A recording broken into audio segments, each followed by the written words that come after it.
ஆமா இப்படி உட்காரு. இந்த டெய்லி ஒரே சமையலா சமைச்சு கொடுத்துட்டு இருக்கல, போர் அடிச்சு போச்சுமா. ஏமாளி புரோகிராம் பாக்குறல்ல, அதுல வர்ற ரெசிபி எதனா இன்னைக்கு கொஞ்சம் செஞ்சு கொடு. செய்யலாமே. புகழ் பண்ற மசிபுல்லாபாத்னு ஒரு ஃபிளேவர் இருக்கு, அது ரொம்ப டேஸ்டா இருக்கும். அது செஞ்சு தரட்டுமா? மசிபுல்லாபாத் நீ சொல்லும் போது வாயில எச்சி ஊறுதுமா மாவா. வாயில சொட்டா விட்டா மட்டும் பத்தாது. நான் சொல்ற தேவையான மல்லிகை பொருள் எல்லாம் வாங்கிட்டு வந்து குடுக்கணும். வாங்கிட்டு வந்து கொடுத்தா மட்டும் பத்தாது, கூடயே இருந்து காய்கறி எல்லாம் நறுக்கி தரணும். புரியுதா?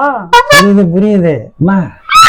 அதுல இந்த டிபார்ட்மெண்ட்டை நான் எடுத்துக்கிட்டுமா, நீ சமைச்ச பிறகு அதெல்லாம் சாப்பிட்டு டேஸ்ட் பார்த்துட்டு மார்க் போடுற ஜட்ஜி வேலையை நான் பாக்கட்டுமா?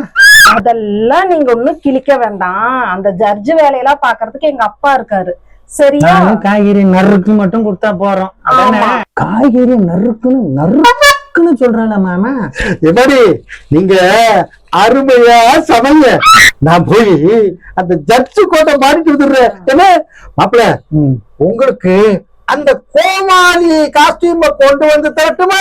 அப்பதான் அத மாட்டிக்கிட்டு காய்கறி என்ன இருக்கு கொடுப்பீங்க.